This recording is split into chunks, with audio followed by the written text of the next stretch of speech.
Bonjour à tous, je suis Charles. Je vais vous parler aujourd'hui de l'association Très Grande Vigilance en Albret. L'association existe depuis 2009 et s'est créée pour que la ligne à grande vitesse entre Bordeaux et Toulouse ne se fasse pas. À nos côtés, des citoyens et des élus se sont organisés et ont créé leurs propres associations, avec toujours le même objectif, que la LGV Bordeaux-Toulouse ne se fasse pas. Nous nous sommes regroupés au sein de Coordination 47 car nous croyons qu'en restant unis, nous nous ferons entendre et nous pourrons peser davantage dans les décisions politiques concernant le projet.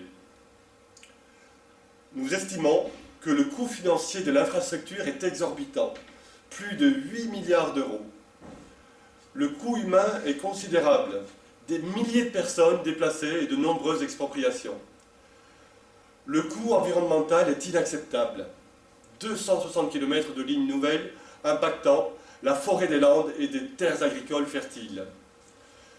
Les promoteurs de cette grande dépense publique estiment que les enjeux d'un tel projet se situent à deux niveaux. Les retombées économiques sur le territoire et le report des usagers de la voiture et de l'avion vers le train, ce qui est bien pour l'environnement. Ce sont les deux points que nous allons traiter aujourd'hui. Premier point, les retombées économiques de la LGV Bordeaux-Toulouse justifient-elles le lourd tribut que doit payer notre département? Avec seulement 5 arrêts dans chaque sens en gare de Sainte-Colombe-en-Brulhois, Agen n'est même plus desservi. Il n'y aura aucune retombée économique possible pour l'Agenais. Si le projet génère des retombées, comme le souligne la commission d'enquête publique, elles ne favoriseront que les grandes métropoles, que sont Bordeaux et Toulouse. C'est ce que l'on appelle la métropolisation. La commission d'enquête explique que la métropolisation se fait systématiquement au détriment des villes moyennes et des zones rurales. D'autant plus quand l'objectif affiché et assumé est de relier sans arrêt les grandes métropoles françaises et européennes entre elles. En conséquence, le développement économique se concentrera uniquement autour des gares des deux métropoles et drainera l'emploi au détriment de l'Agenais. Second point, le report du trafic routier et aérien vers le train est-il réaliste? Les promoteurs du projet espèrent, à minima, de doubler la fréquentation des trains par la construction d'une ligne nouvelle.